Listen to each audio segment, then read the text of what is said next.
Celtics won today. Good morning, good afternoon, good evening, good whatever time you're watching. It's yours, Marquis Walker, aka Severe, and on my side is Juan, big sexy baby.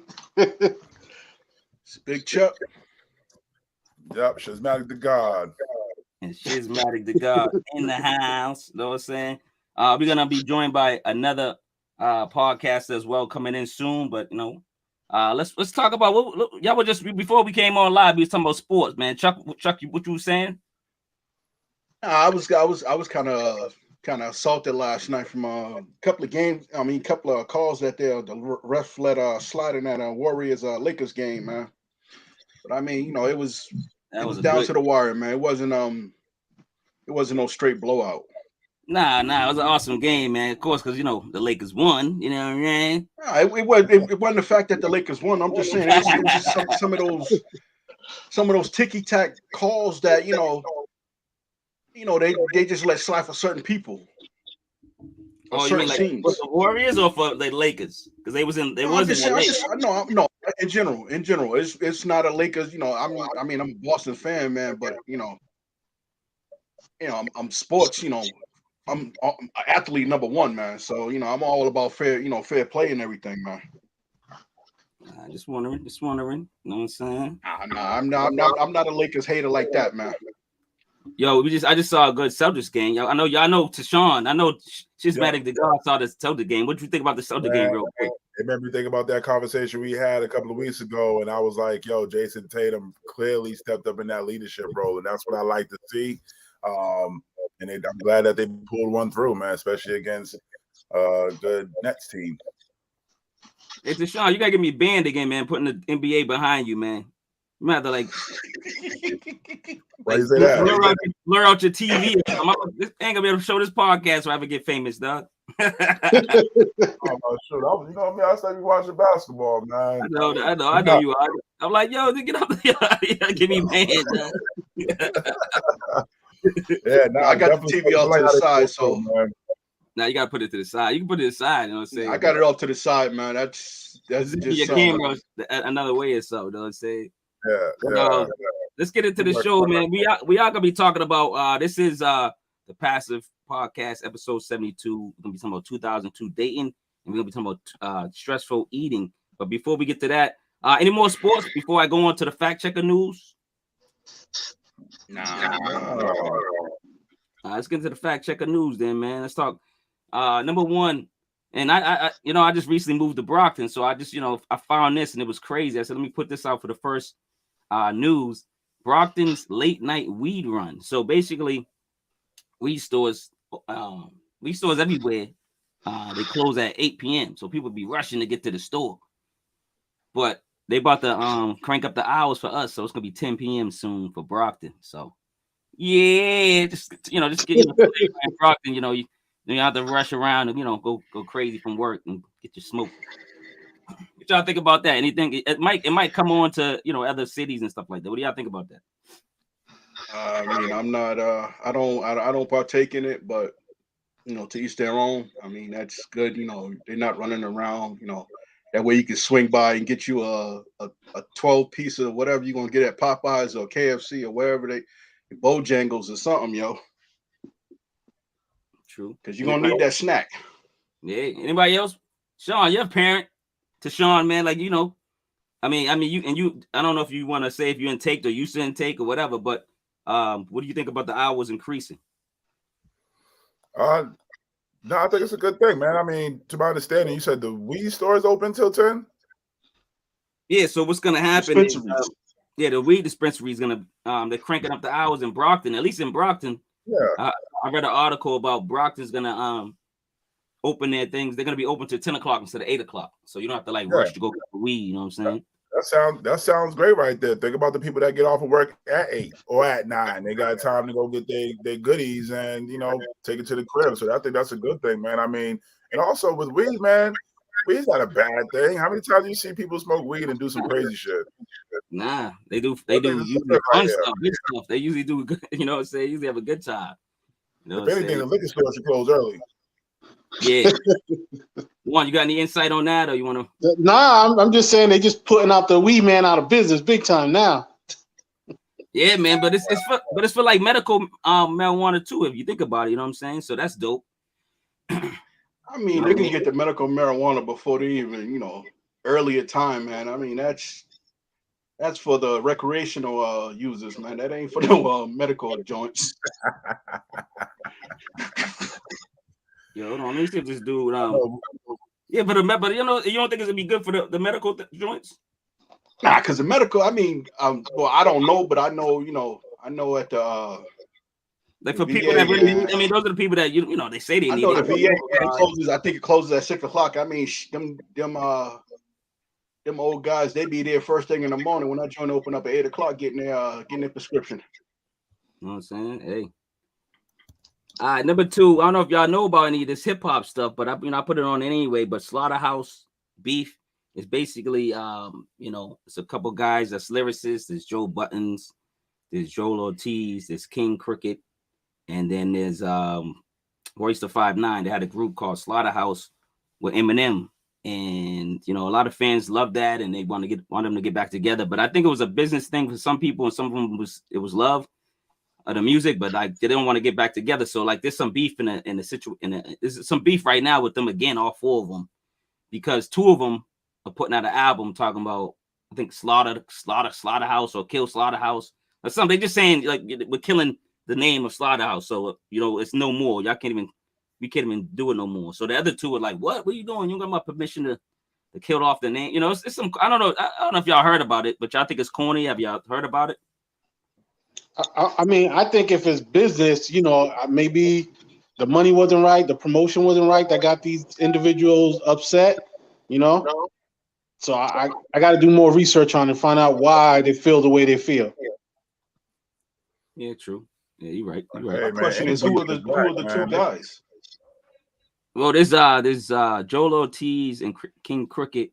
They're doing an album, and it's coming out. They just put their first single out, and you know, it's honestly about the group, and it's talking about the group, how they broke up, why they probably ain't getting back together no more, their habits. They talk about their drug habits. It's about everybody's drug habits, everybody's drinking habits. Even though we know about it, they still put it on record again. I don't know if that got them upset. The other 2, whatever. I don't know, but I think them saying they're killing off the album that they're putting out is killing off the group.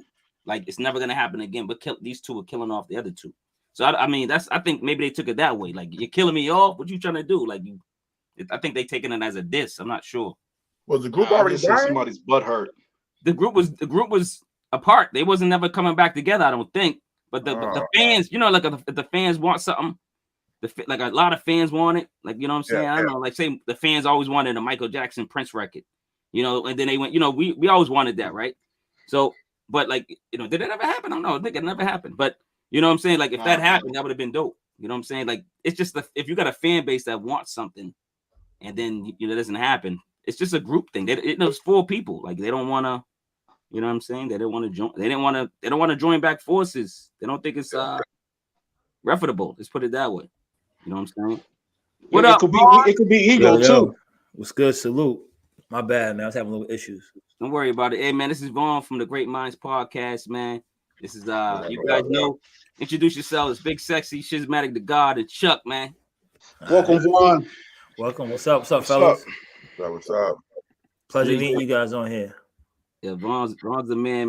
I love his opinions and stuff like that. So he brings a lot to the table, man. He's just a great man in general, man. His podcast is incredible. I watched his podcast and, you know, got like, you know, influence and got, you know, courage to do more things with minds and stuff like that. So he's an influencer, you know what I'm saying, to me in my circle. You know what I'm saying? So shout out to fellas. Pleasure for having me on. Marquis J. This is a pleasure being here, man. Chopping it up. Feel like I'm in the barbershop. You know what I mean? that's exactly what it is. So like we just had two topics. I don't know if you want to jump on them. We talked about Brockton's late night weed run. They did, you know, they're gonna extend the store hours to 10. I don't know if you want to talk about that. This isn't Brockton. I'm just bragging.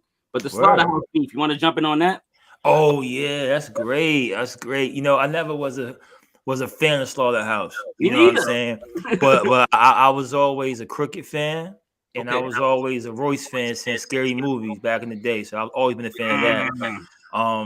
Joe, even though he's from Jersey, I'm from Jersey myself, but I've never been a Joe fan. Only because I think when he first came on the scene, I think he can rap. It's never had nothing to do with rap, but I think he started using his shorty to get views, which was Tahiri. So he was one of the first people that was using like, you know, social media and actually YouTube to their advantage. So when I saw that, I'm like, yeah, you got too much skill to be doing that. It was kind of clownish to me. You know what I'm saying? I met him a few times. He's a cool dude, but fast forward to what I saw happen the other day. It seems like Joe is the type of dude that never want to take accountability for himself, right? So you look back at his podcast, it was some shady business going on with that. Those guys bounced, right? So eventually, I can't point the finger at everybody. I gotta look at myself in the mirror. So he's not a team player; he's more about himself. So I believe everything that Crooked was saying when the follow-up was true.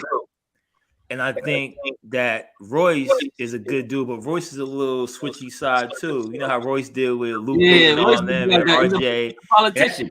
Yeah, that's my guy too. I love Royce, but we know what that is. And then I think that when you have that combined with Joel, who's a little flaky too, but I think Joel and Joe is more emotional. Yeah, like so I'm not gonna argue with a grown man on the phone or on FaceTime. I'm not doing that, right? You can call him up, talk, whatever. So I think when Cricket got on his little live, it was real. He was saying what probably really happened. You know what I'm saying? I really believe that. So I mean, it is what it is. I don't think the dudes are wrong for doing it, but again, you know, they could have maybe went about it in a different way. I would like to see that as men. I'm not going to argue with you in the public like that. That's what people want to see us do. They want to see us argue. You know what I mean? Yeah. That's why I was like, yo, and it's funny because like this MC named Rain, REIN, just recently sent me a YouTube clip. So he does this song talking about Slaughterhouse and talking about how he heard about it, how much he's a huge fan, and he's in disgust that they went about it going about it this way. It's dope. So y'all go check that out on his YouTube channel. But yo, that's what kind of made me put this on there. I was like, yo, I even did like a review on his song because the song was so dope. But he, you know what I'm saying, he took a beat from like one of the old Slaughterhouse joints and kind of just, you know, did a freestyle, but it was dope. And it's like a storyline, like an open letter to Slaughterhouse, telling dudes to stop beefing and, you know what I mean, get just to talk it out. So I thought that was dope. You know what I'm saying? So let me put that on here, see my brothers know about them. You know what I'm saying? The next subject is Brittany Grimer, 10 years in Russia. Yo, who wants to start talking about that? For anybody know about it? Anybody read the article? I have no idea. She had like some carts or something, right? Trying to bring it over. Yeah, like the jail card with the jail cards or something. What's it called? The vapes. Yeah, she had the hash oil. She had the hash oil in there. It was had. So she might. A whole bunch of things around. It's a whole bunch of things around. I think that because of the war, man, I think that Putin is really trying to use that, I guess, as an advantage. I don't know what his advantage would be, but to shed light on that, it's like, to me, it also speaks about the inequities here in the United States. So first of all, I understand with like marketing and viewing and WNBA is not making the money that I feel like they deserve. But I also do think that when you have a superstar caliber player like that, they shouldn't be playing overseas to compensate for their money. So it also speaks about how here in America, there's still a lot of unjust that we have to solve. It's a whole messed up situation in general, man. Like, it sucks that it's her. It sucks that it's anybody, but like, God darn, like some weed, some vape carts or whatever it is. But hopefully she'll get her sentence reduced. Hopefully she'll get her freedom. I don't think she was posing a threat. It's not like she was smuggling to sell. It looked like it was something with personal use, and there's so much resource around research around how like marijuana helps with like inflammation and pain and stuff like that, instead of doing the Western medicine way with pills and stuff like that. Chucko, Juan, y'all heard about this story? Nah, I haven't heard nothing from it. I mean, you know, they're making a big deal about it. I mean, the way I see it, I mean, you know, like, to point with what TeShawn said, you know, it was for personal use. It wasn't like she was a distributor or nothing like that. So, but by her being who she is and what's going on, you know, they're just using it, you know, just basically gonna try to use her as a pawn. So Yeah. hopefully, you know, I she agree. gets her papers. It's crazy. I agree with that too. But she got bagged in like February. We find out now. That's crazy too. I didn't even, yeah, that's what I'm saying. I'm reading about it now, and I'm like, yo, February. I'm like, this don't make no sense. It don't make They any kept sense. it under links, maybe because of the war. I'm not sure. Yeah, You know what I'm saying? I think so. I think that's what it is, man. I think Putin is trying to pull what's his name? What's our president? Jim Crow Joe. I keep calling him Jim Crow Joe. I forgot his real name. Jim Crow Joe. He keep trying to get a rise out of him, man, and it sucks because she's been playing in Russia for a while. Yeah. Right. Like, you know, so it's definitely one of those plots of trying to like, look, I got one of your famous players. Now I need you to come talk to me. Yeah, it's kind of crazy. You know what's gonna happen though, man. She's gonna get brought back quick. I'm pretty sure. Like you said Putin. You know, maybe he might be doing it for some power issue, but you know how we are. We're just as hard headed, you know, and power driven. So I'm pretty sure we will get our queen princess back. You know what I'm saying? Immediately. I ain't gotta get into it, man. The politics, but any more on Brittany and Russia? Real quick to my man's point, like it shows inequities within the league and about the money scale, and also why I always feel like, you know, I'm not really big on traveling abroad, right, in general, just because I don't know the rules out there, right? So there's been stories that people get hemmed up all the time. I had a man that got hemmed up in Dubai. He's a police officer, and he had went to the range. And he ended up wearing a hoodie, and a bullet from the range had went into the hoodie. He didn't know that. And he went over to the bar with his family, chilling. And on the way back, it gets stopped. And with a bullet, and he had to kind of pretty much call the embassy, do all types of crazy stuff to get back home because they weren't believing that he was a police officer. With a bullet, and he had to kind of pretty much call that's kind of how I see it, man. Well, I think we need to watch how we move out there. We don't know the rules out there, and we can get hemmed up easily. And they see us, especially when we look like us. We go out there, it's a little different when you move in these certain places. You know what I'm saying? You might get caught out there. So I think everybody just take heed to that and be careful. No, Vaughn, you're right, because if you know, anywhere you go internationally, like you said, it's different waters, man. It's different land, different rules and regulations, man. So you gotta be up on their rules and regulations prior to going. And then you got to know about the relationship they have with us too. Like, okay, if you go to Russia, what's their relationship with America? You know what I'm saying? Like, do your research. You know what I'm saying?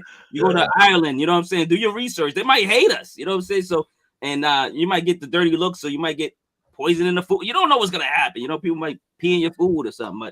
But you gotta just research where you go. You know what I'm saying? Before you get on that plane, man, spend our money, because it's a good chump change for international travel and just into to vacation anywhere. You know what I'm saying?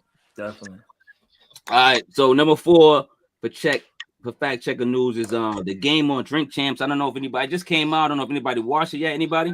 Yeah, I watched it. Yet. Vaughn watched it, so let Vaughn give me some insight. I watched. I gotta watch it again. I only watched the first half. It's like 4 hours. It's mad long. I actually I was running around the day. I was listening to it, so I kind of was getting bits and pieces and stuff like that. I think it was a very good interview from him. He don't give interviews that much. He kind of go into his name dropping, why he name dropped so much, which a lot of the real hip hop heads can't stand.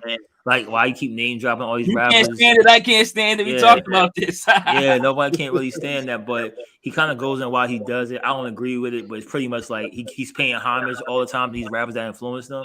I get it, but come on, you don't gotta do that. We know that.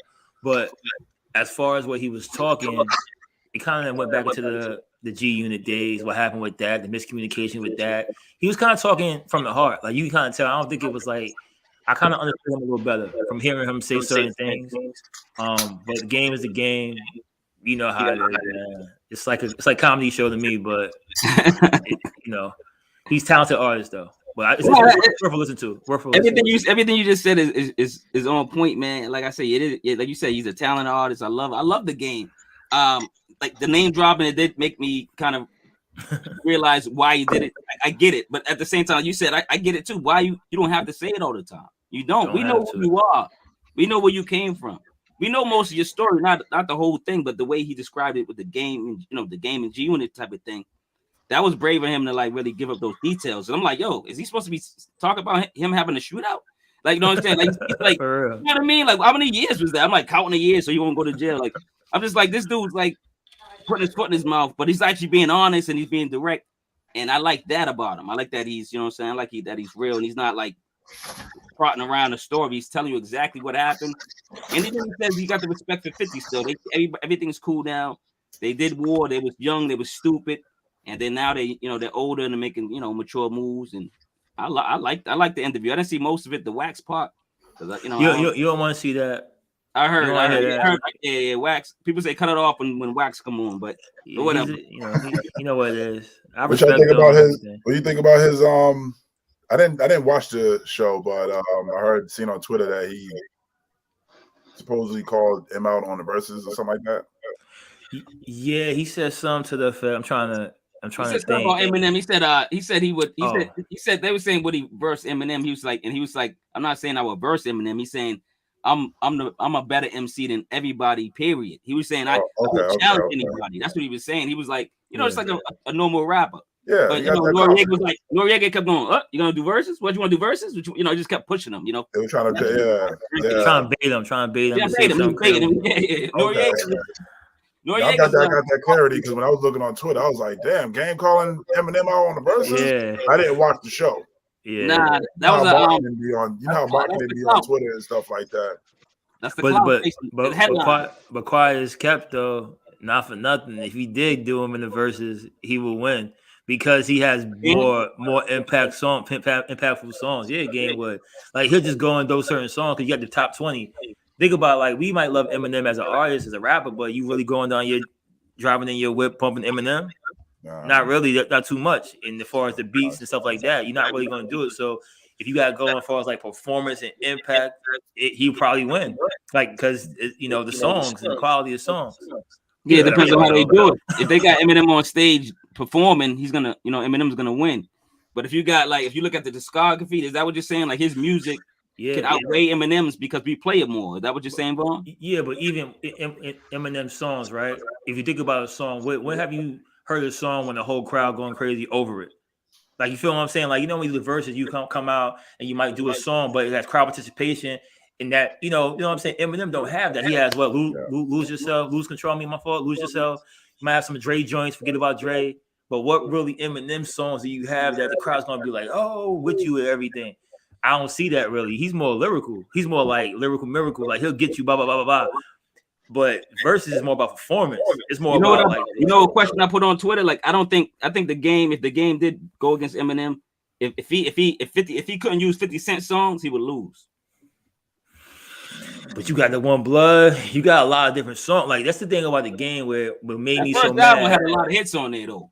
Oh no, the first album is a classic. But the thing about the game that always pissed me off with the name drop is like, yo, you don't have to do that. Like you got a lot of talent and you got all these other songs and that can hold weight to, you know, you don't need that. So I mean, I hear what you're saying, but I think he got a shot, man. He more than the fighter shot, more than the punch. So he might be able to win it. He probably will. But yo, speaking of yo hits, the last one's New Edition tour, man. They still touring, man. All 6 of them, all 5 of them. Who want to talk about New Edition, man? Did anybody go see him yet? Anybody? I didn't even see them with everybody's videos on Facebook.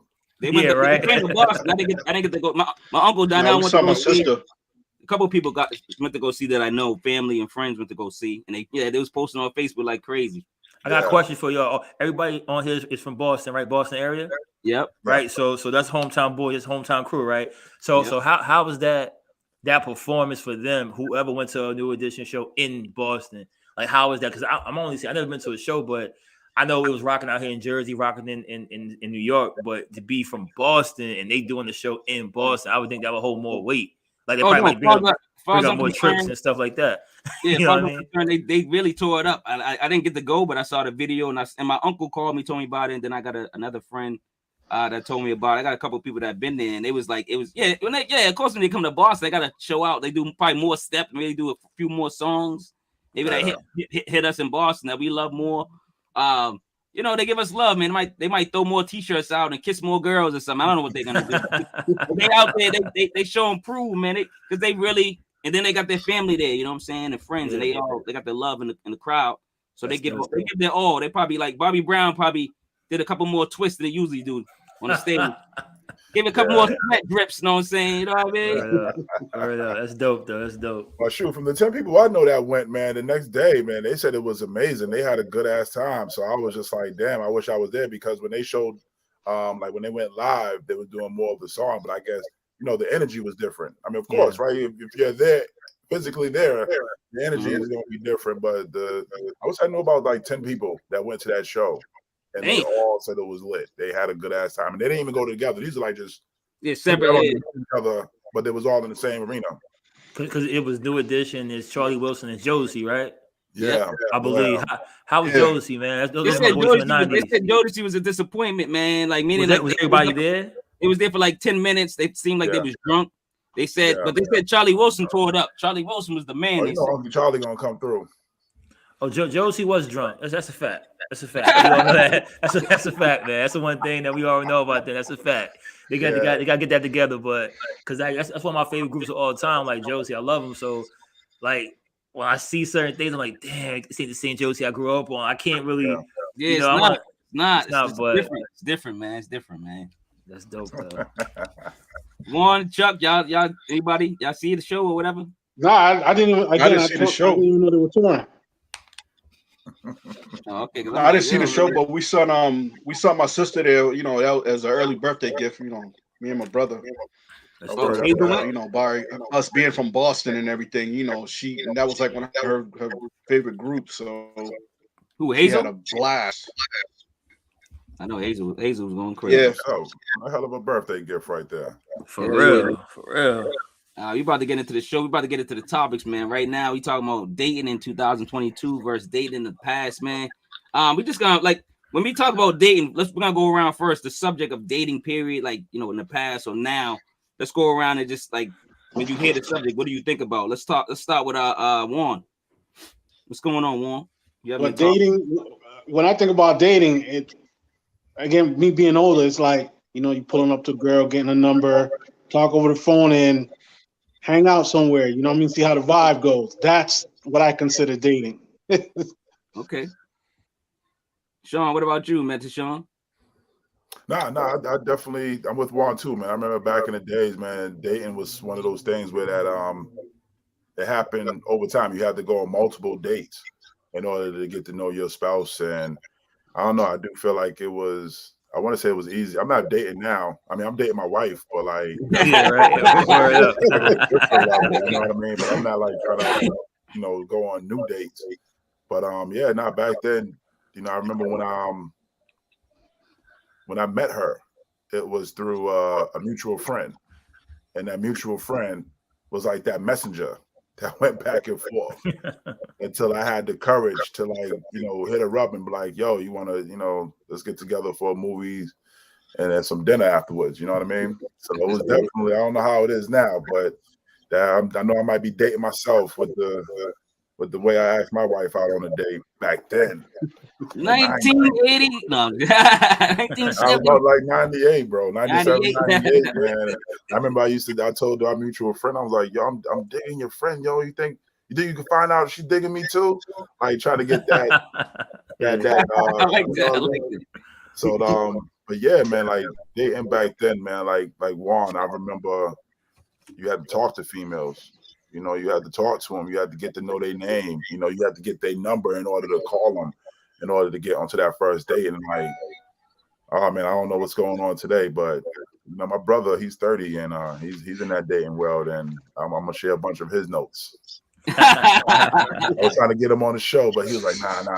I already know your brother crazy too. Yeah. Yo, Chuck, what about you when you first hear the, you know, just dating, whatever now and in the past, whatever? What do you think hear about? Yeah, I gotta go with the crowd, man. I'm, you know, old school, man. You know, getting that courage to go up, you know, introduce myself to her, you know, get her name, you know, number, see what's up. I mean, when I first started dating, I mean, we would either go to Cinema 57 or we go over to Teddy Bears and, you know, just be a Friday night or even a Saturday afternoon and whatnot, you know. And just You gotta remember, Ball's not from gotta Boston, be man. the You're day, man. But My nah, I get it though. my fault. Nah, I get it. Summer 57 was the like, movie the theater in names, I'm like, yo, downtown you don't know Boston. I'm those sorry. names. Nah, I get it though. I get it. My I bad, get my the bad. vibe.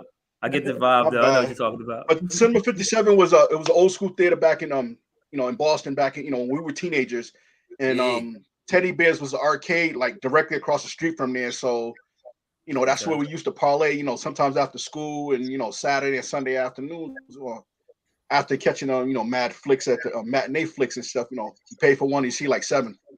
Yep. Yeah. Hey, stop telling the secrets. That's. I mean, hey, we adults now. It's too late, man. It's too late. But I mean, I was old school with mine.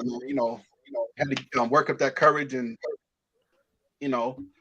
first thing used to come to my mind was, oh, she's gonna say, oh, I don't want to talk to you because you're big. You know what? I didn't care anymore. Chuck had big boy confidence. You know what I'm saying?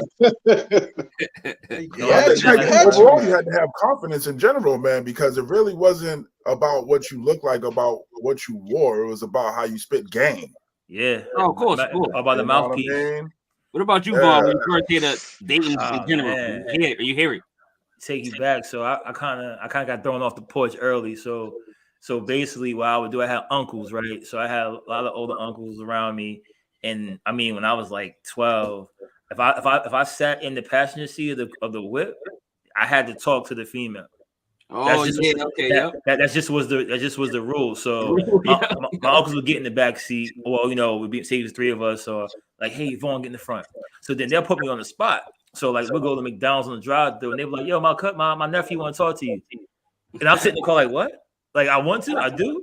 So they kind of got me in that mind state. So when I think of dating, like we used to say, like, yo, we go out. All right, so Hall of Fame. Let's think about baseball. I don't follow baseball that much, but a Hall of Fame hitter is what, 300, right?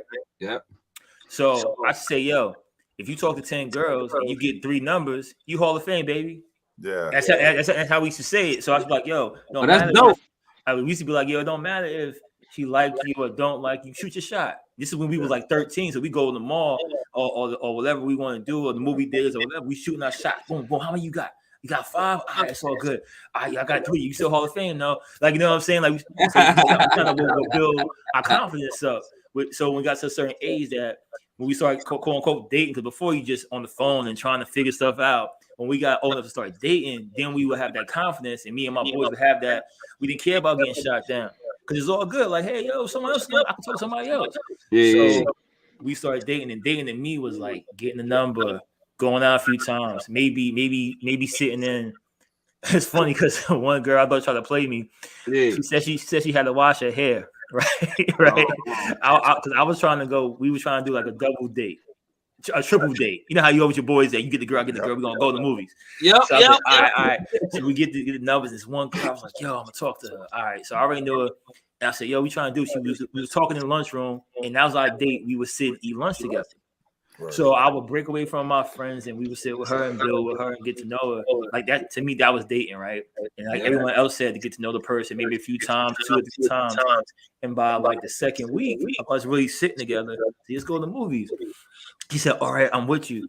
But I was a year older, and I think I was like 16. She was 15. I said, well, I'll talk to your dad. I'll talk to your mom, you know.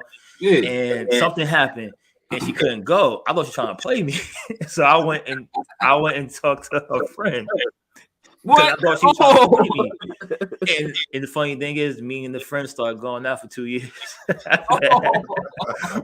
that shows you how that was my idea of dating. And then once you get to like college and out of school, it's still about building that relationship, meeting and talking, getting to know each other. That's when I think about dating. I think about that, like building it over time.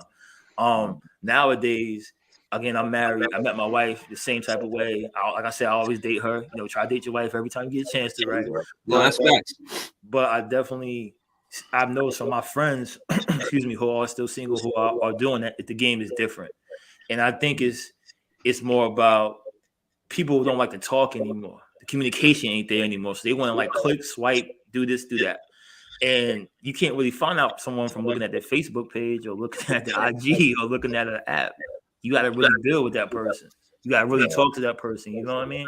That's kind of how I always felt. And I think that's what's missing right now. you don't see that too much, you know. I'm about to be embarrassed. Y'all say hi to my moms. I don't know how she found me. I don't know how she found me, but she's on YouTube. I don't know how she got online. Hi, moms. Hi, mama. Oh, yeah, I should get online. She found me. It's over. My career's over. Love you, mom. Love you, mom. I can't swear no more. I can't do nothing. No, I'm just kidding. Nah, but for me, for dating, man, was like just like y'all said, man. It's like actually like, you know, courting a girl, man, talking to her, really respecting her on the phone, having those late night conversations. You hang up. All that stuff, really showing a lot of love and respect for the females and the women. I was raised with, you know, uncles that, you know, they was in the game, and then I was with uncles that kind of did the church route. So I had all types of uncles getting a lot of advice on how to treat a woman, but mostly I did, you know, what stuck was the respect a woman's walk on a certain side of the street, you know, do all that stuff, you know what I'm saying? So like I did open the doors. So I did that, trying to, you know, pull out the chairs, whatever I did to get that. But when I started dating, and I was doing that at first, but then the quality of women I was dating, I was like, yo, it was like they didn't, no disrespect, not saying they deserve it. All women deserve respect and love, but they didn't want it. They didn't respect. They wasn't worthy of that. They wasn't respecting that. They didn't want it. They was like, yo, what you doing opening my door? Like, yo, they was ready to beef with me or something. You know what I'm saying? It's like these thug chicks, these, you know what I'm saying? Like, you know what's crazy, Marquis? Like, think about this, yo. The first woman you love, for the most part, is your mom's. Right, that's real talk. Like everybody love their mom, right? Love your mom. That's what it is. And then you treat your mom with that certain respect.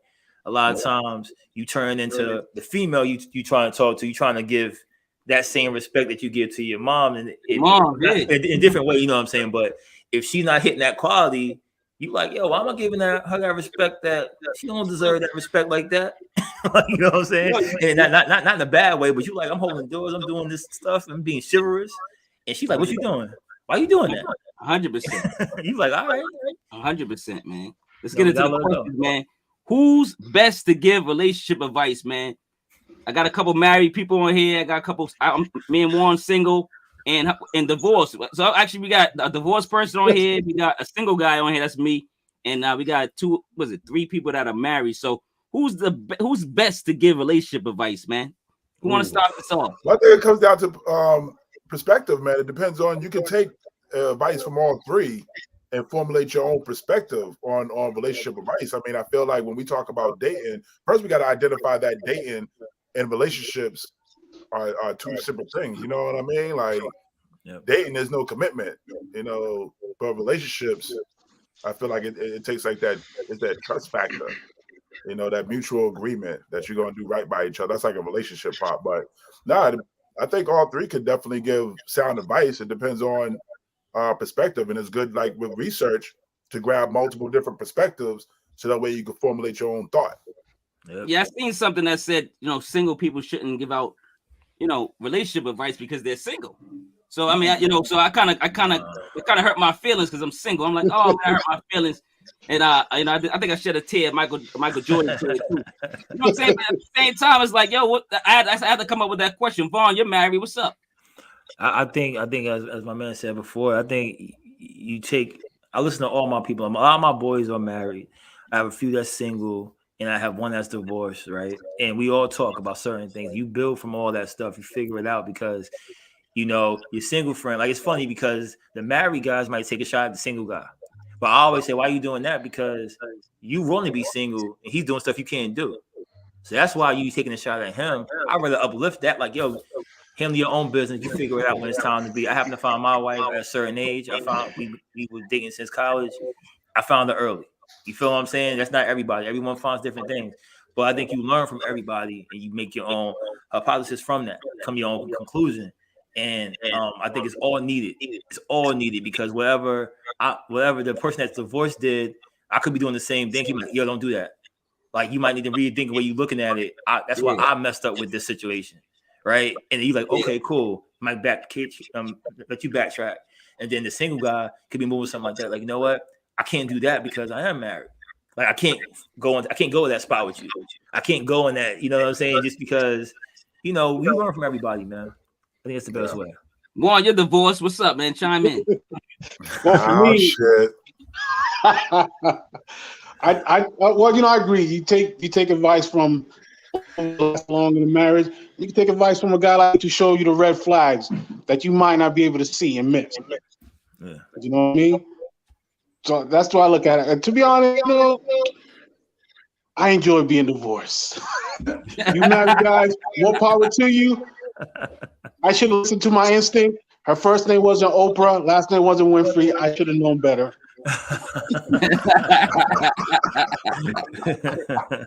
Come on, man. Hey, Chuck, jump in, please, man. Save us, man. I can't. I mean, hey, I can't. I can't save you, man. But the only thing I can do is give you advice, man. Even when I was single, me and you, we go out, meet women or whatnot.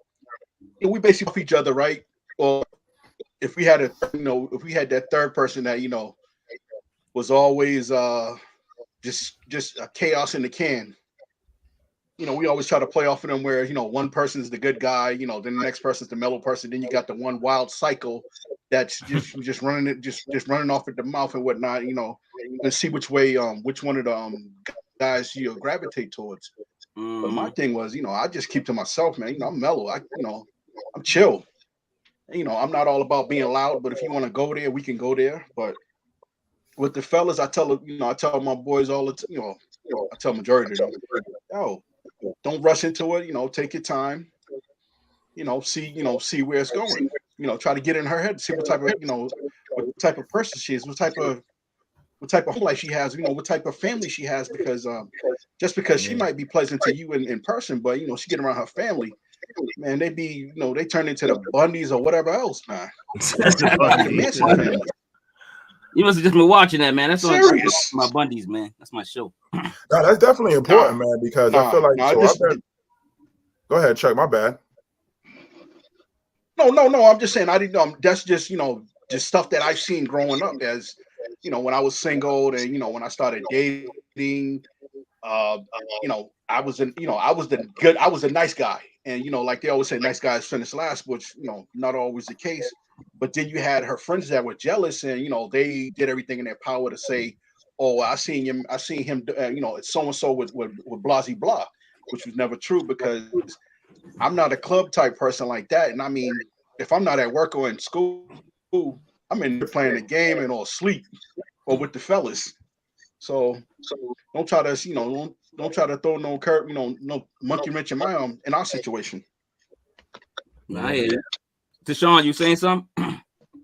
No, I was gonna piggyback off of what Chuck was saying about knowing the girl's family or whatever where we come in. We got to know each other's background to get a better understanding. And I feel like for the earlier part of my marriage, it was a struggle because I didn't understand my wife.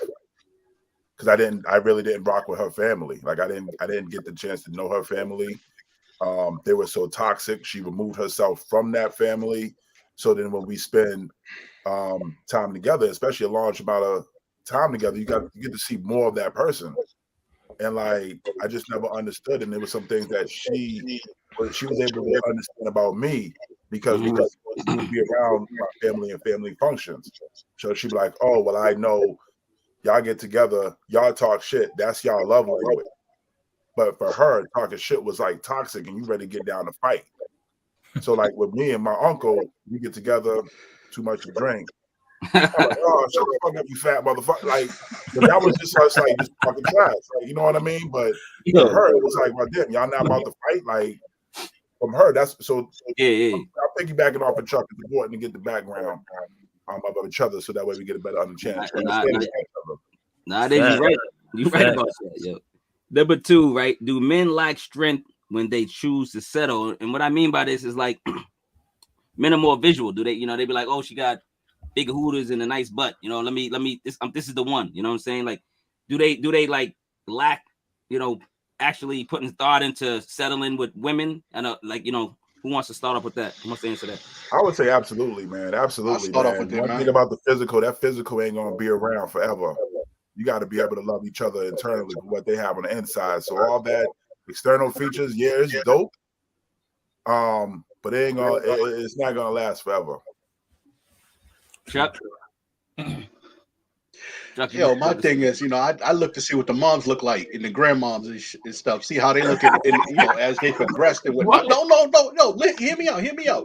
I'm not trying to be, a pig or nothing. But you want to see what the moms and grandmoms look like. In their age. Like damn. Well, the moms are still kind of thick, and the grandma. Hey, when I was that age, man, we in the bingo hall just getting our rock and roll on. But. I mean, I try not to look at the physical. Don't get me wrong. I mean, hey, that's the first thing I might see sometimes. But I try to see what's going on in their head. What type of the stuff that make them tick, man. I mean, not everybody's always going to be on the same level, or you might have the same interests and things. I've had girlfriends and just dates that didn't like football at all, or you had those that wanted to go and drinking all every night, and that's not me. I mean, I'm football, video games, comic books, getting money, making sure I'm enjoying myself. Yeah, Vaughn or Juan. Yeah, I could say definitely. I think that's one of our faults that we do a lot. I think you always look at physical because it starts at the physical, right? That brings you into somebody always, right? But it's not everything. Then it's the mental aspect. It's not about financial, it's about mental, right? So I look at somebody like when me and my wife met, physical, of course, was the one that brought me in. Then I started building with her and figuring out what she wanted to do. And then can I see her raising my kids? Can I see her doing XYZ? If you can't really see that, I think if you get to a certain age, I'm not saying when you like 19, but when you get to a certain age and you haven't figured that out and you're like in your late 20s or something, like what are we doing here? What am I doing? What's this going to progress to? It's not going to progress to just whatever. All right, let it go. But you're trying to start to build. So that's when the mental means a lot. And the family history, what's going on with that? Because when you marry your spouse, you marry the family too, even if you don't even know it. No, you do. You do. You do. You know what I'm saying? So whatever baggage come with that, you gotta see, can I handle that? Can I handle mom? Can I handle grandma? All right, can I handle these cousins that I don't really rock with like that? Can I deal with them? Can I be cordial to them? You know what I'm saying? If you can do that stuff, you good, but you don't know how the family rock. You get married, you like, yo. Yep. I'm trying to tap out. I need a Chris Webber. I need a Chris Webber. You know what I mean? Gotta get out of here. And that's what happened. Juan, what about you, man? From my experience was, the physical, and then, that good wet. Everything else went out the window. I was like, damn, she got that slip and slide. Shoot. And that messed the brother up, I forgot to look for everything else. I gotta get out of here. I got to put on my rain shoes that day. I hear that. Real though, man. Being Juan is bringing that perspective that it definitely needed. Yeah, facts. When we were young, it was about, of course, it was really, specifically probably that, and that's because we were brainwashed. That's what we was taught. You know what I'm saying? By the men in our lives and our circle, or America. I don't know. You know what I'm saying? Like they embedded in us, but we're grown men now. We think better than that, right, Juan? Oh, well, I don't know, man. Because if she could rock the mic like Nas says, all she needs one mic. I don't know.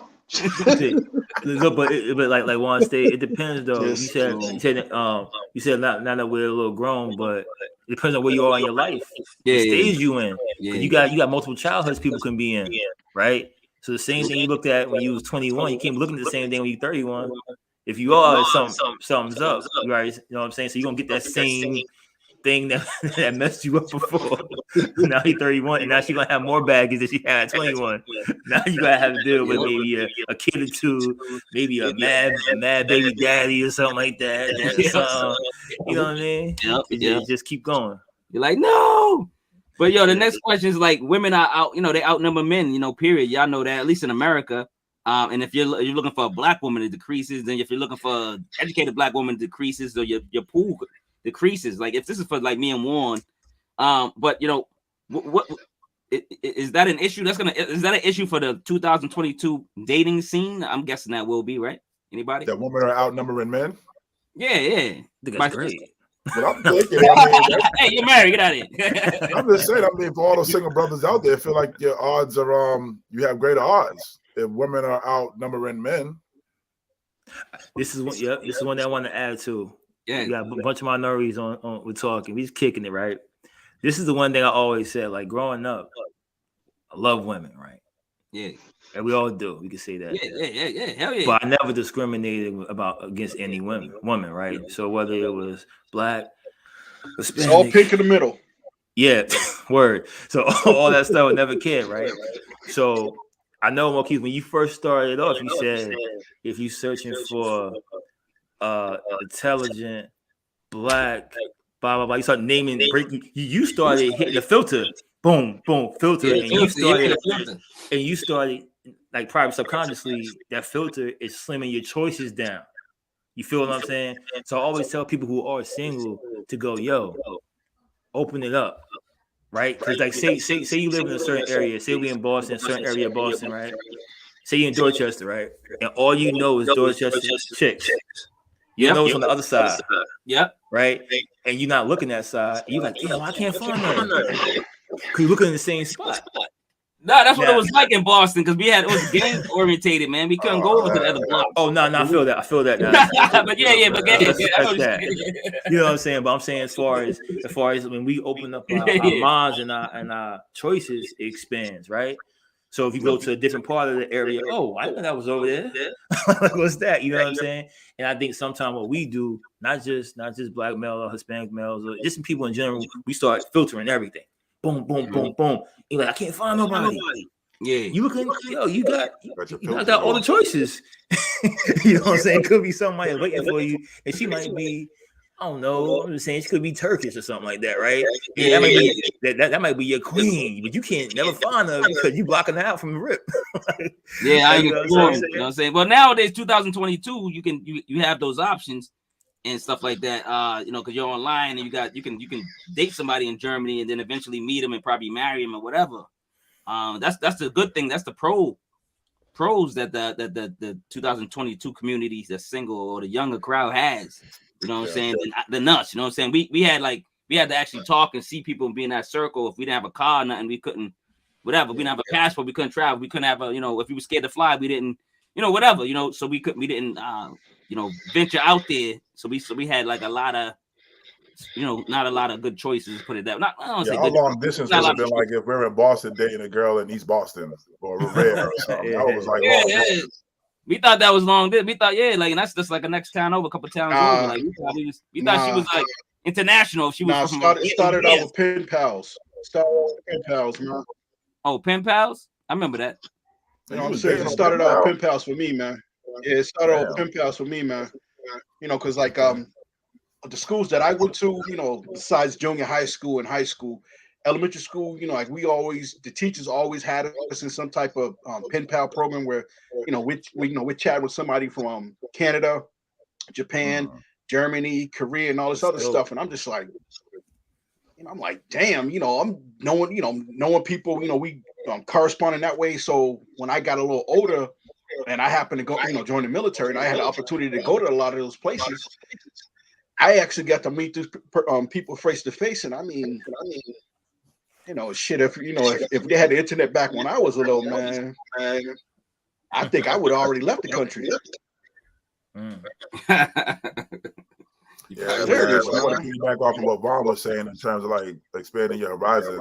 I've got to the certain place where I want to say I'm accepting of that, because before I wanted me a black wife. I pride myself on the black family, and I do believe in order for us to become stronger as a people, as the African American community, you have to have more black babies. But then the more I found myself fighting that fight, I was not focusing on my own family that I was creating.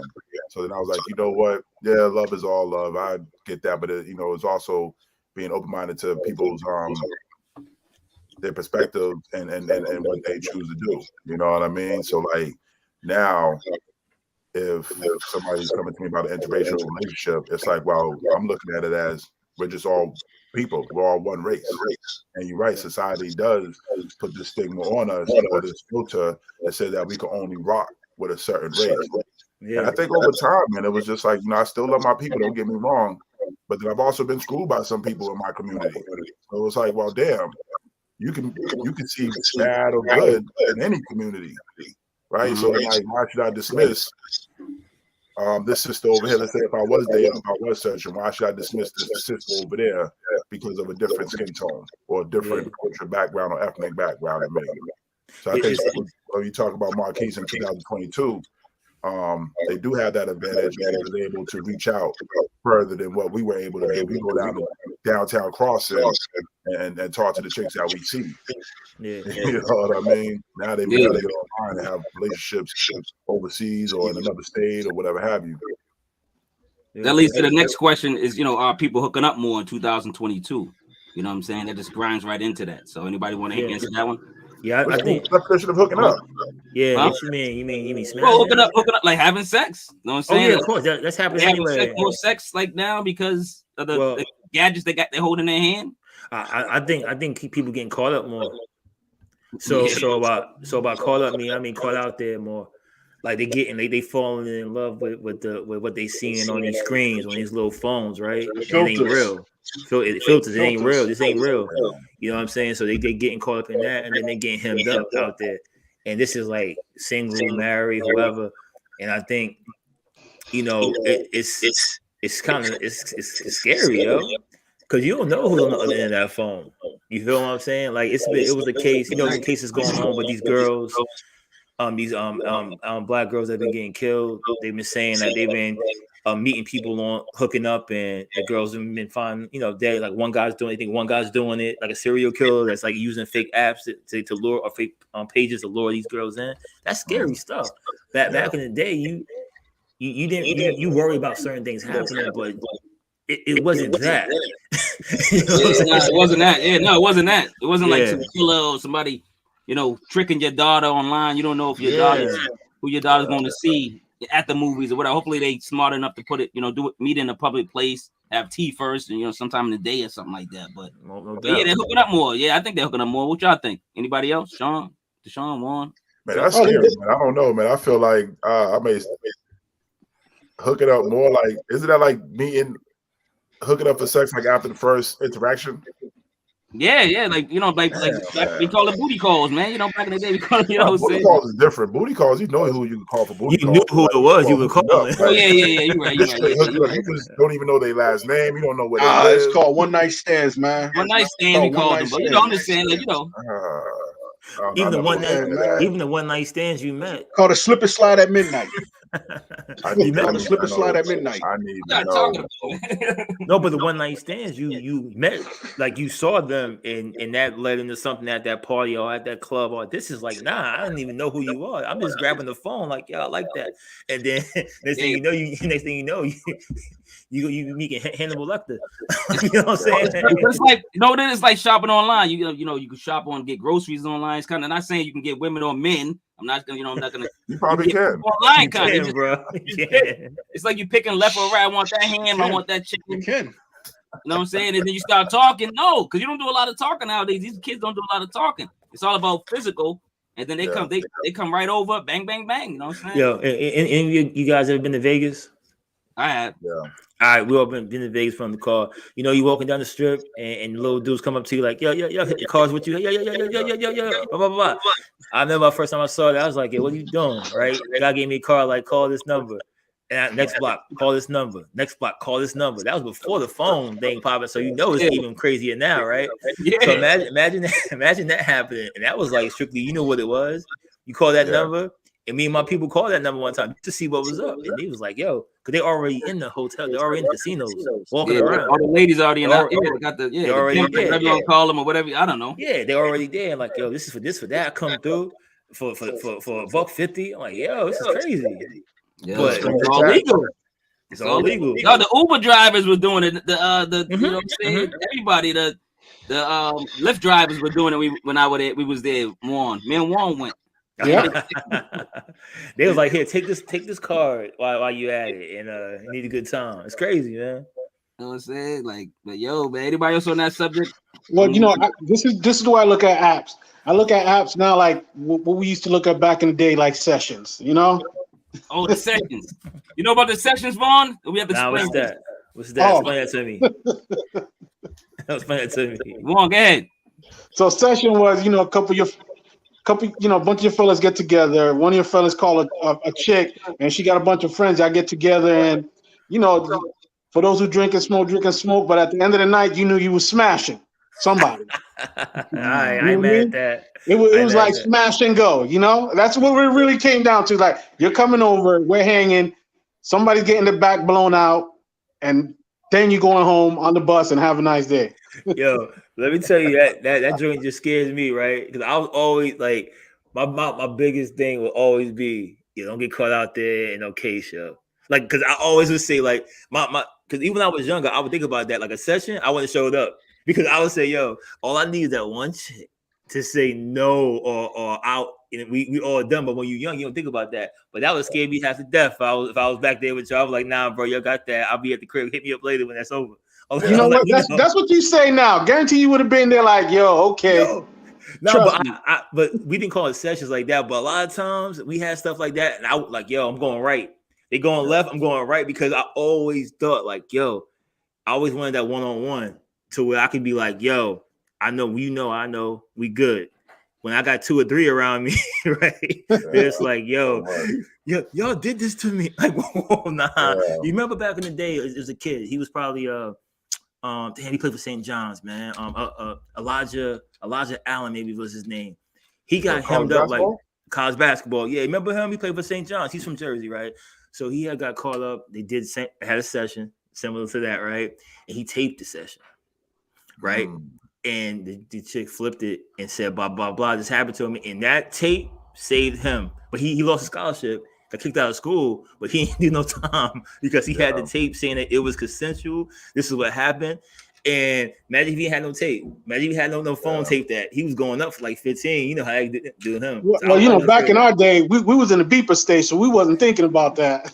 Well, I hear that. We didn't use our government names neither. We didn't use our actual names. No, we always use our street names. Never. You guys are savages out there. To this day, I ran into people that that I known back in the day. Oh, what's up, Jamal? Looking at me. That ain't my name. Like, oh yeah. How you doing? You got to jump back into that mode. But I was one. I didn't use my name. People call me Chuck, but hey, they don't know if that's my actual name or not. So hey, they still always ask me, "Is that your real name?" That's what my boys call me. Yeah, no, Juan, did you guys have, like, up here back in the day, we used to have the party line. You guys had something like that too? It was almost like the version of online dating, where you hook up, call people, see what they're doing, like chicks. You know what? We did have that, but I never tapped in with it. It was the best thing on the planet. Because I heard about that, and it was something where I was like, yo, I don't know what's going on with this, but we had something like that. Yeah, it was kind of crazy though. When we was I started out with American Online. I started on AOL. That's how I started out, man. Chat room. What's the sound you make jump? What's the AOL sound? Y'all remember? Anybody remember the AOL sound when it comes on? It sound crazy. That's what it sound like. Yo, then it was Black Voices. One day. From Black Voices went to Black Planet. Ooh, Black Planet. Oh Lord, Jesus. Black Planet was crazy. that was the final frontier for me, because I ended up beating my wife. Well, actually, I knew her since high school, but you got revisited the. That's how you found on where? Black Planet. She was on there. Yeah. My wife wasn't on Black Planet. It ain't no error wrong with that. But I know her since high school. I met her back in high school, but we weren't talking like that. But one of her friends happened to be on Black Planet, and they were like, they showed her my picture, and she was like, "Oh, I went to high school with him," and we happened and ran into her at I think either the Caribbean Festival or one of the festivals here, and 13 years later, we got bro. two boys. Yeah, Black Planet keeping that tag in MySpace. Yo, what's funny about Black Planet? I knew it was crazy. I had an on-campus job. I was in college, and I used to deliver packages, deliver mail across the campus, right? So, you know, I do my classes, then we change, and then we do that stuff, right? Driving the little trucks around. Yeah. So I had some old heads in there with that was like, they were full-time. We were part-time. So the old heads sitting there, they probably was like, well, damn, I'm saying old heads, but they probably was like 42. Now we know heads. yeah. For me, they were old heads, but whatever. They were sitting there, and we had this old computer, right? Like, I mean, the old joint. I mean, I'm talking about the gray joint, boom, with the, you know what I'm saying? Bubble butt, big ass screen, like had an ass and everything, right? So I'm sitting there, and the old head was on the joint. And he was on the website, right? I was like, yo, what are you doing? He said, I'm on Black Planet. I was like, what? He's like, yeah, I'm looking at all the girls here. Look at this. He's showing me the pictures. I said, oh, hell no. I had a page, right? I said, nah, bro. I said, you on that? I ain't on it no more. He's like, I'm looking at all these young girls here. I was like, nah, bro, I'm good. I'm tapped out of that. And then I kind of like chilled. And then MySpace came out. You know what I'm saying? Then I was like, all right. But he killed Black Planet from like his old head looking at these girls. Like, nah, I can't do that, man. You know, like people say, our parents go, we had to walk to school without and wear the same shoes, all that. You know, they give us the crazy headache stories. We're gonna say something about dating now. We're gonna be like, yo, we had to call people and actually talk to them, man. And y'all over there just visualizing, seeing them and knowing what they look like. Y'all get blood samples now or some weird visual Jetson type of shit gonna happen. You know what I'm saying now? You know what I'm saying? They get to select them. You know what I'm saying? Like, you know what I'm saying? Like us, we had to actually, like the party line Juan talked about, we had to actually talk to them and trust them. You know what I'm saying? And then we go over there and meet or whatever. You know what I'm saying? And hopefully they look good, like they said they look. You know what I'm saying? We didn't even have no pictures, dog. Yeah. Oh, damn. Yeah, you know, it was hit or miss. Some look like models, it got to the some point, look man. like It got to the point, yo. We had to call each other. You know, say for instance, if Mark went somewhere, they'd be like, "Yo, Chuck, I'm over such and such. If you don't hear from me at this time, come over here, man, because I might be in the basement or something." Like something's going on. Like it could be gang stuff, or it could be she set me up, try to rob me. I don't know. So that's the thing. You know, see, that was the thing. That was the thing. It was, you never know if it was a setup or not, man. So it was, it was dangerous. And that's the number one way that we get caught up in the setup is by a female. Yo, what, yo, that's how it goes down. That's a tell and tell. That's a good tip, man. Y'all guys out there, y'all young guys, watch it. I know a few, bro. That's all I gotta say. Yo, number 5, are women still creating long lists for what men, for men, when they want to settle with them? So it's like the opposite question of like I just talked about the men. That you think the women are still writing those laundry lists? Juan, you was telling me about the list, doing the filter and stuff like that. Y'all know women that still do the list. I tried to get ladies on it, but they couldn't make it. I know a couple of women that do that, and that's why they stay alone by themselves. I know women that do that too. You know, not as much, of course, as the males I know. I try to cut my woman contact a little lower for as friends because of the marriage thing. But you would hear stories, and they would say certain things. I'm like, yo, but as you get older, your list got to change. You can't have the same list you had when you was 25 and at 35 because it's more baggage that come on that. So you got to start cutting things out, filtering what can you tolerate.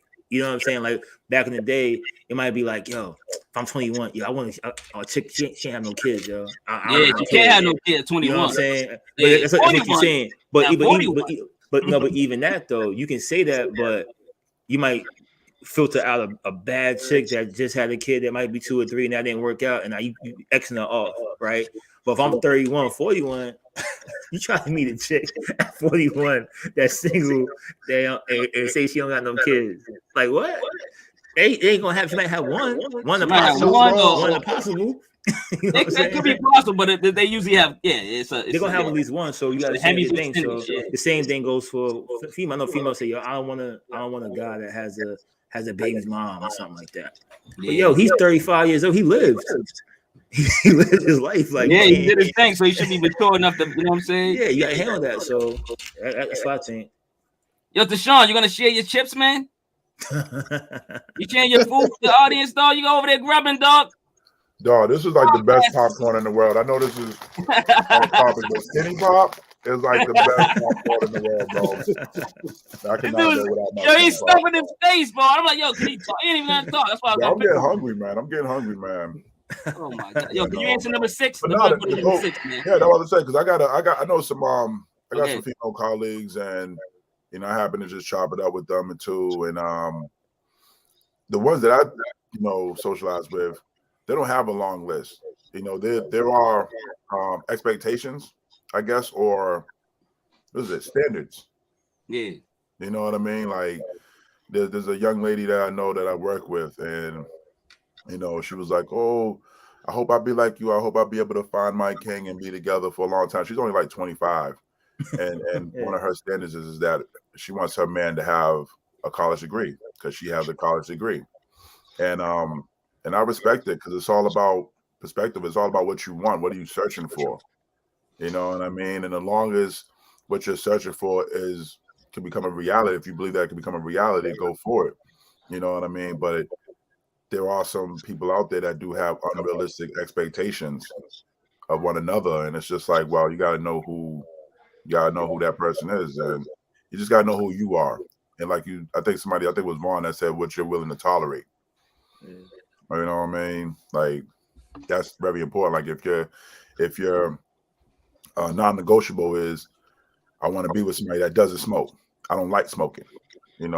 Maybe boss, relative or somebody to like cancer. So I don't want to date somebody or be with somebody that smokes. You know what I mean? Sort of like stuff like that, like non-negotiables, where it's like, you know who you are, you know what you stand for. You ain't gonna accept anything, but these are some expectations or some standards that I have. True. Juan or Chuck, before we move on to the next subject? Anybody? No, I'll go. Basically the same thing with the fellas, man. I know a couple with short lists, but then you have some that are wishing that they met somebody like me. I'm like, nah. I was like, nah. Juan, you got anything else before we move to the next subject? Anybody else? Oh yeah, well for me I got a long list, and being married, not divorced, man. Listen, I'm not budging from my list. You got a list, Juan?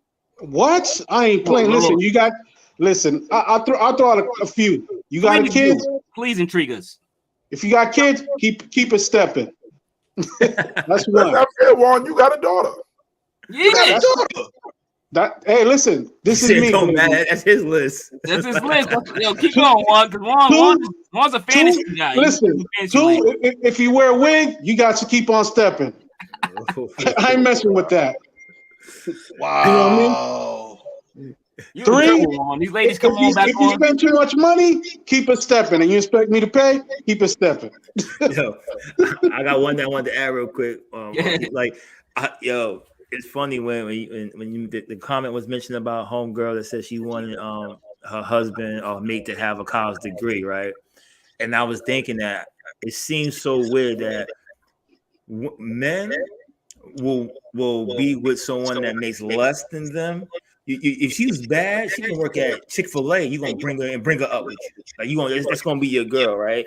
Yeah. But it seems like when a woman is at a certain level, she don't want to.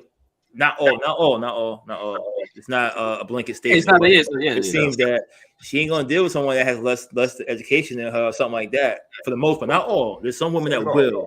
But you notice that I'm like, yo, that's crazy double standard to me. It's kind of like men don't care. I remember you probably got some friends that that like, yo, they grabbed the girl that worked at Dress Barn, and they didn't care. And that was this girl for years. But how many of these women you seen took a dude that worked at McDonald's at the cashier while she was working her 9 to 5 in corporate America, and she grabbed him? You don't see that. You don't. So I was trying to figure out like why is that? Like why blowing that back out? Facts. I think nowadays women are not even looking. It's not even the sexual attraction no more in terms of like that physical thing of sex. Like they have standards now. They like, look, this is what I want, and I do agree with you, Vaughn. Like having a college degree doesn't make you any less than or more than a man. You know what I mean? I think it's just all about that respect part. But then I also do think about how you know, with women back in the days, how they got like somewhat of the short end of the stick, where there were men that were married to women for a long time. They would have these kids, and then the kids would get older, and then they would divorce them because now their body's all out of shape. They've been raising these kids, and then they go remarry a younger girl, and it's just like, well, it's kind of messed up. So I do feel like where we're at now in society speaks about how we were in history. But I think it's all about that. It's all about that individual. You know what I mean? Like that was a young lady I worked with. I don't know why. You know, this was like we was at the water cooler, and we just end up talking. You know, you try to kill some time and having conversations at the water bubbler. That was just it. But you know, it's interesting because even with college degrees, we find that you're not more successful. Yeah, it can open doors for you, but then there's also trades. You can also go into business for yourself. Yep. I think first and foremost, it should be like that mutual respect for one another, you know. No doubt. Well, times have changed, man. Times are just changed in general. So, like, just to wrap this up, man, it's basically, I think all of us kind of agree on, you know, people, the more filters you use, you might be alone, man. You just might be alone. Yeah. You know what I'm saying? Let's go to the next topic, man. This is a serious topic. It could be, you know, we can bring some humor to it sometimes too as well, but this is a serious topic. Stress leads to unhealthy eating. Man. Absolutely. So, you know, more comments and questions. Do stressful people eat more? What do you guys think? It depends on your vice. It depends on your vice. It might not be eating. It could be drinking. Could be smoking. Could be whatever you do. I don't think it's always eating. You know, some people do, some people don't. Some people might not eat at all when they're stressing, and that might be the problem. You know, so I don't think so. Anybody else on that question? No, I agree with that. I know when I'm stressed, my appetite vanishes. It does. So it's the opposite for you. Yeah, it's the opposite for me. Yeah, for me too. If I'm stressed, I don't find myself eating. And like I said, it might be something. It might be something else, another vice. But you know, but it's not eating though. You know what I'm saying? So I'm healthy over here, baby. Look at these guns, baby. Put them away. Put them away. Put them away. Yeah, I put them away, man. You know what I'm saying? Little guns, man. You like that dude in Harlem Nights with the little gun. Pap, pap. The little pea shooter. Little pea shooter. Who's that? Cindy Hall? No, the other guy. I seen Hall stopping or something, right? Yeah. Cindy Hall and Miguel Nunez. Miguel Nunez, yeah. That was him, yeah. Joanna man. Just watched that the other night, man. That was him. Just watched that the other night. You know, tall, the big ass, little ass good. All right, number 9. Stress is unhealthy, mentally and physically, man. TeShawn, I'm sorry, I cut you off. Go ahead. You was gonna say something. Oh no, I had nothing to say. I was just reading the comment. You know, just the number 9 to keep moving on. Number 10. Are you eating to feed a feeling? You think people eat to feed a feeling? Is that what it is? Yeah, probably comfort, man. I mean, you know, with my belt with depression, man, I found myself eating comfort food. You know what I mean? What's your comfort food? Ice cream, what? Cake? What is it, TeShawn? Nah, it would just be on sweets, fucking ice cream, fried chicken. But like, I was like, you know, like early 30s, late 20s, and like I had to catch myself because at the end I was really just harming myself, even though I was eating all this comfort food. You know what I mean? So it wasn't like necessarily stress. It was sadness, depression. Yeah, man. I was in that same boat, man. I was in the same boat. Well, late 20s, early, you know, right before I turned 30, man. You know, I just broke up with somebody, and I mean, you know, I was just heartbroken, man. I was just sitting at the crib, man. You know, went to the grocery store after work. I just bought all the snacks and shit that I remember having as a young kid.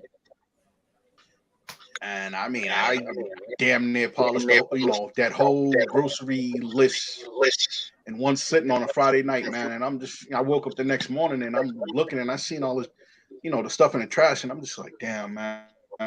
Yeah. That's when I started going to the gym. That's when I dragged you with me, Mark. Oh yeah. Oh yeah. You didn't tell me the story behind it though. Thanks for telling. No, but I'm just saying, we was hitting the gym 7 days a week, man. So that and that's gym dope for the too gym, because unconsciously 7 days a Marquis week, was man. like that. He was like your partner. He was like your dude. That's a real friend move right there, man. Salute to that right there. Because like, how often as men, how often do we get to talk about how we're feeling if we're feeling sad? You know what I mean? Like, how often do we? Now we're talking about it now because we're older. And we know how much is detrimental to our own health. But like, that's dope right there. I didn't even know that, man. And salute to Marquis for saying, all right, let's go to the gym, and not even knowing the reason behind. He probably trying to work on those guns. He'll be on a treadmill looking at old girls on the elliptical and stuff. He's crazy. I was bigger back. I used to drink those shakes, man, like the banana shakes with the weight gainer shakes. I used to have creatine in there. You trying to get it in? We'll go get on the bench. We'll go get on the bench. I'll put like 265 on there and knock him out. And here he comes. He's like, I got that. I'm like, all right, brother, go ahead. Take it off. Lift it off. You better take a plate. They take 2 plates off on. Hey, got this, you Chuck. Hamburger eating. No. But I mean, we were there. We were there. Every opportunity. We was in the gym. Just getting that stress out, man, from either work or in life in general, man. Because he had a stressful job. I think he was doing pest control at the time, or he was probably working for Orkin Pest Control. Manager at another store. Yeah. And I'm dealing with the truck driving stuff. So, but Chuck pretty much answered, number 11. Like, TeShawn, you can go next. But what are ways to relieve stress? He went to the gym. He worked out. Yeah, no, that's I feel like that's like the number one thing.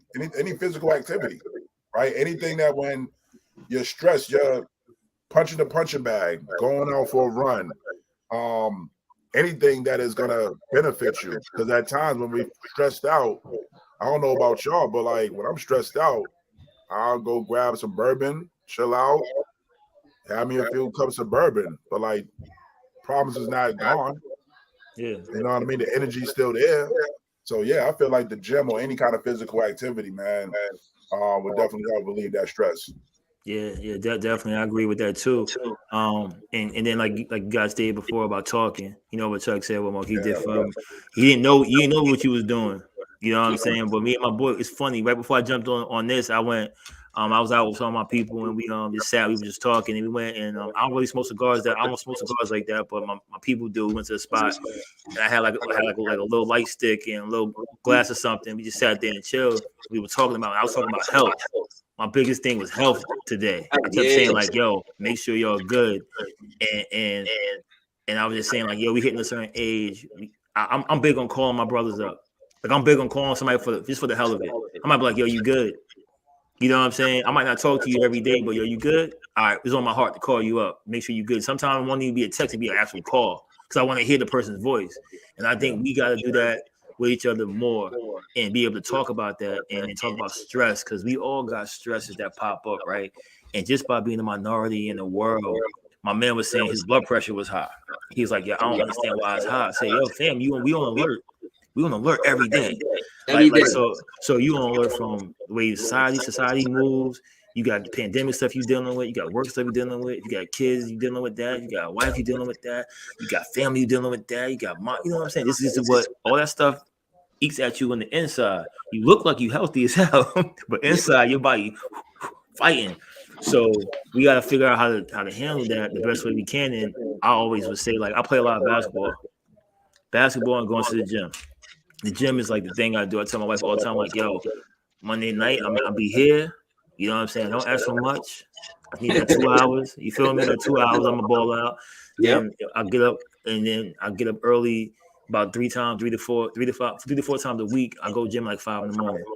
I get up before everybody's up. I go do what I got to do, come back. And she's like, yo, you crazy. Why you keep getting up? I said, nah, you understand because that's my decompression. Wherever I'm going, however I'm feeling, I do that. And I come back home, and it's like, whoop. Now, if I missed one of those days, something's off. Yeah. My day is off a little bit. I'm like, yo, why am I a little aggy with this? I go, you know what? I ain't go to the gym today. That's what it was to help relieve that, whatever it is. And it could just be societal stuff. I think we all need that outlet. Everybody. You don't have to be working out. It could be anything. As long as you're not being being harmful to yourself with that stuff. Well, others, as long as you're not being harmful to others. Yeah, you want to go outside, go for a walk, do that. You want to go, sometimes I think everybody needs their alone time, male, female, but especially us, man. We need our alone time to where we can just sit there and do nothing. I don't care if you're playing Madden. Yeah, I don't care you sitting there playing Madden. You playing Madden, playing 2K. Whatever. That's the time you need, and our partners got to understand that. Yeah. You know what I'm saying? And it's hard. It's hard. Sometimes people don't get it, but you got to listen, sweetheart. I gotta do this. You're like, listen, it ain't got nothing to do with you. I ain't mad at you. I need this time, and that's how I deal with it. Juan, what's your devices, man, to de-stress yourself, man, Juan? For me, it's just chilling, being with myself, and just thinking. For me, that's what works for me now. Processing everything and figuring out a route I need to take. Yeah. Chuck? You look like he just looks into the sky. He looks like the thinker. He just does this. No. Like the thinker. He's like, do this, man. Doing that. No, just time to my, time to myself, man. Some alone time to myself. I mean, whether it's it's just sitting in the car or long drive or just walking around the neighborhood or just even go in the basement, sit down. Just think. I mean, my wife and kids know, if I go down in the basement, if I'm not, doing laundry, I go down there for 10, 15 minutes, man, clear my head, come back up, start joking around. The show starts again. So, hey, just a little long, just some me time. That's what's up. Another thing too, cooking. Cooking is one thing that I do. Cooking's a good one. That's a good one. One thing that I do when I'm thinking about something, cooking, and then drives. Drive somewhere. Driving. Ooh, driving. I drive somewhere. I don't mind driving. Just get the mind right. That's a good one. TeShawn, you got any ones? You got any vices? What you got? You got any things? Tell us what you do, man. You know what I'm saying? Man, my vice is that bourbon, man. I love me some Jefferson bourbon. And cigars. Cigars, okay. It's wild because I haven't been smoking cigars because it's cold outside. But with that bourbon last night, I want to say I had one cup last night, and it wasn't even stress. It was just like I was celebrating because I hadn't had a drink since the end of January. What I mean? Okay. So like, it was a real long time. It was out of my mind, so it was like I didn't know it was so long. And I was like, you know what? I'm gonna have me a drink. So of course I went and got me another bottle of bourbon. Stayed to that one cup because it's so good that I'll have multiple cups, and then next thing you know I had to buy myself another bottle. But like with the stress part, I found myself really stressed about work, stressed about family, and I'll go to the bottle, and I'll be drinking that shit like water, and it was just not doing me any good. So now when I'm stressed, I just walk away. If I find myself in a challenging conversation and I feel like the conversation ain't going the right way, I find my energy rising and my frustration and my anger. Mm-hmm. I just put my hands up. Yup, you got it. And just walk away. You know what I mean? Because at the end of the day, I'm trying to preserve myself. And it's wild because my wife and I, we have this thing with each other because we know that we're both not perfect. So anytime when I'm frustrating her and she walks away, I know I was like, all right, well, let me catch myself because, as we want to be friends and respect each other and what we bring to this marriage, this relationship. So if she walks away, can't get upset. But that's something that I taught her. Because I remember before she was like, oh man, every time we get into an argument, you want to walk away. Because I'm like, well, bitch, you get on my goddamn nerves. No, but this is real. This is real talk. But like, damn, shit. I'm not coming from a place where I'm like, I'm perfect, bro. Like, when I get on her nerves, like if we're in an argument, if I engage in an argument or I initiate the argument and she gets up and walk away, then I'm like, all right, well, she's trying to cool off. But like, in terms of vice, man, that bourbon, man, like, it tastes real good. It's smooth. You need to go to the gym. I need to bring you to the gym like Chuck. That's the thing. I do go to the gym, but I go more to the gym for just incorporating into my daily routine. Like I'm not like a big muscle dude, but like do get on the treadmill. I do my jog for like 2-3 minutes, and then I stop walking. I'm not like the big gym rat, but like I do go to the gym. Of course, my son in AAU basketball, so I go work with him on his game, run around, get a sweat in. The gym is like the YMCA, Roxbury Y is like our second home.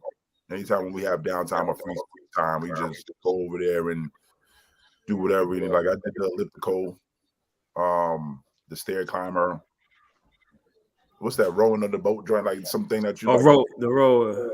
Yeah, like that joint is really dope because you could just really blow out all that steam and like that's you gotta get endorsement deals, man. You naming all the equipment. I'm just saying, man. Like I just go like in terms of like rice, man, like that bourbon, man. But like last night was really the first time I had a drink for like a celebration. It was like, well, damn, I ain't had a drink in a good month and a half, so it was like. It's dope. So it has an adverse effect. You know what I mean? You can flip it if you have discipline and control over it. Yeah, I think anybody has discipline and control over anything. You know what I'm saying? Yeah. You can have your drinks, man. You can sip on something. I mean, it's not a big deal. You do it every day, then more than you should.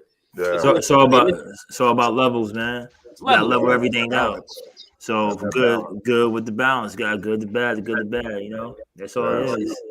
Like I was asking for more ideas, but meditation, exercise, social support with your friends and family, sex, man. People, that happens, man. People really stress from that, and then healthy foods, man. Healthy foods, man. All those things right there, man. You put a little bit of everything out, in those 5, and you'll be a better person, man. Better man. You know what I'm saying? What about what you were talking about earlier with the store staying open late? I feel like weed for some people is good. Yeah, it could be weed. Yeah, you know what I mean. But this is the dispensary is staying open later. Yeah, our dispensary's in Brockton, so they're gonna stay open 2 hours later. Then I'm guessing a lot of other dispensaries gonna do the same thing, but like because everybody closed at 8, now they're gonna do it at 10 o'clock. Okay. Make sure you copy your stuff early. You gotta go too late. You know what I'm saying? So like it'd be smoother now. People don't have to rush because I ain't gonna lie. I know people rush when they get off work because like a lot of people work. The people that live in Brockton, they work in Boston like I do. So they if I had to like traffic getting down, gonna get traffic getting back to Brockton, then you got to go to the dispensary. That's if you do smoke. But I'm just saying I know a lot of people that do work in Boston. They be like, yo, I gotta. You know what I'm saying? And I'm like, yo, man, you better make it, man. I don't know what to tell you, brother. But now it's gonna extend to 10, so they don't have to be rushing. So that's good for them. That's why I feel like I announced it here, so they won't leave me alone. Either that or have a good, a reliable weed, man. Yeah. Or have a good weed, man. Yeah, you know what I'm saying? Or grow it. That's true too. Oh, hey, just grow the weed, man. Yo, you gotta have licenses. I don't know about Boston, but you gotta have licenses.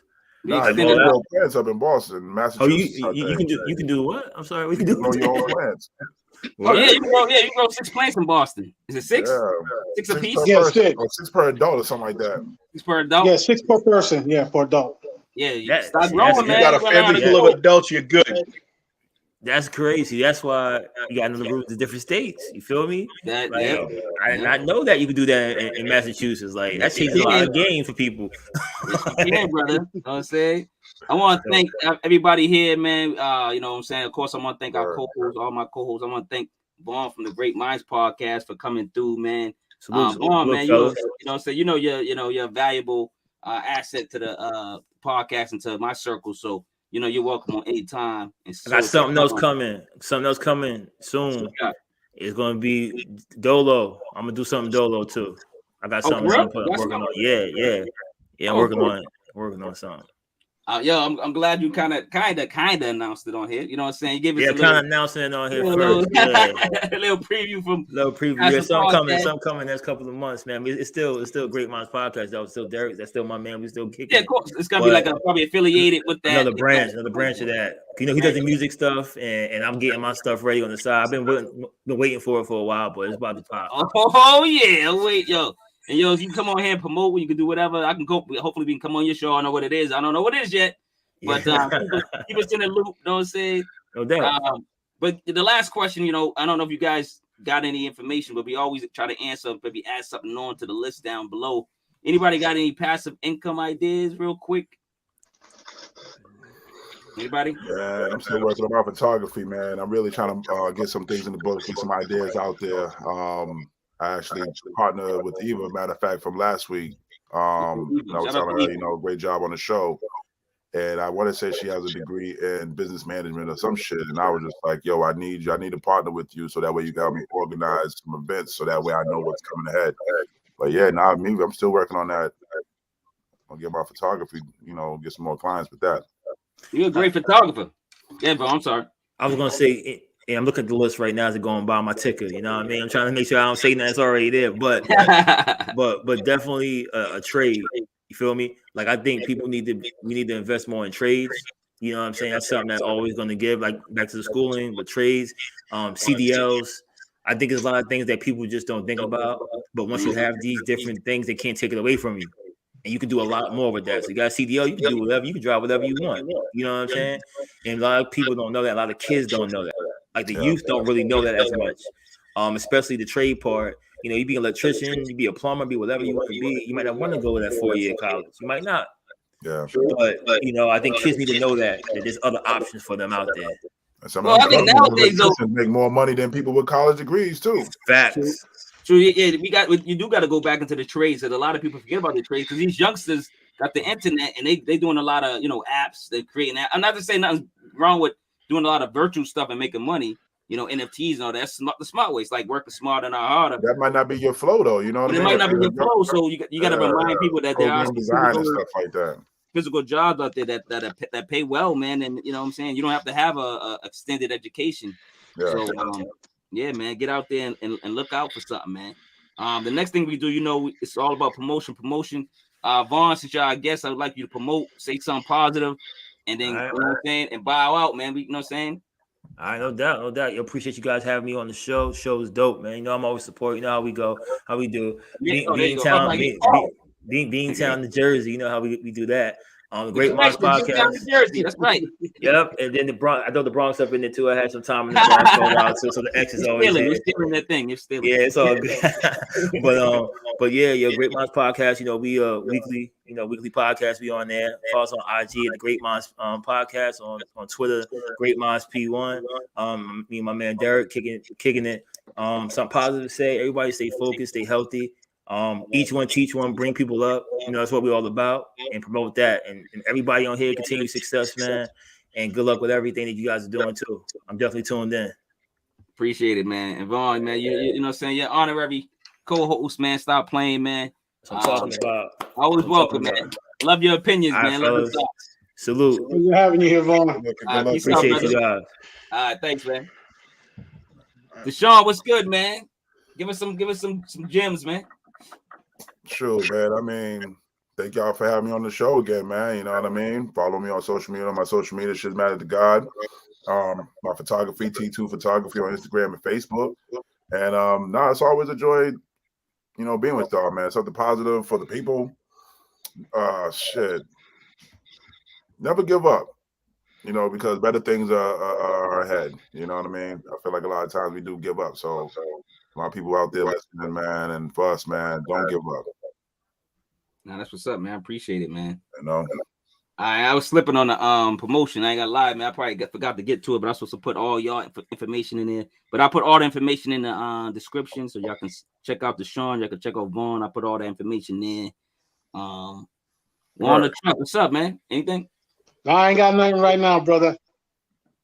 Say positive about say something positive too. You know what I'm saying? You can say something positive, Vaughn. Simple. Don't get married. Keep your money. Oh man. Yo, this dude gonna get me canceled and not even on yet. Oh man. What about you, Chuck? Let's get out of here. What's up? What you got for us? Treat others as you want to be treated, and get that book. Pick up that book. Read, learn, research. Ask those questions. Yep. Well, I do got one question, man. With the spring coming around the corner and COVID restrictions are being released, man, when cats gonna get up? That's a good question. Anytime, man. Like I just most you of gotta my plan something, man. Yeah, my house is starting to get renovated like I wanted, so it's starting to get less distracting. So you guys can come over whenever y'all want. You know what I'm saying? I just gotta get furniture. I ain't gonna lie on no furniture yet because I freaking threw out the couch. There's a long. Cats bring their own chairs, man. I think that was also part of the environment, man, when we just got together and was bring your chopping crate. up. I got a lawn chair somewhere. Bring your crates, man. But you know what? When we get up, man, Chuck, I need you to show up on time, bro, because Chuck was showing up at midnight. No. You be the last one there, bro. Chuck, you do, though. You late time. I need you to beat me. You also got to realize, man, I'm coming further than y'all, and I have 2 younger kids. I like excuses. Here we go. No. I don't know Chuck for too long, but I know every time we was at your house, Marquis, he would show up 11 o'clock, 11:30, 12 o'clock. Like, yeah, nigga, I was here.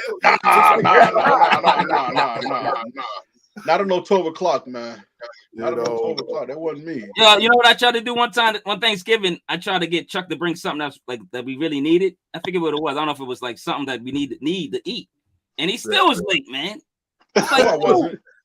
Yeah, because usually I put you on plates or something weird or something like maybe something that we don't really need right away or something. You know what I'm saying? Because I know you're gonna be late. Yeah, he's gonna try to bring the dessert. We gotta do another show on your lateness, man. That's another 3 hours, dog. I'm not doing that. Hey, man, I put the C in CP time. I see. There you go. Now you want to own up to it. There you go. All right, fellas.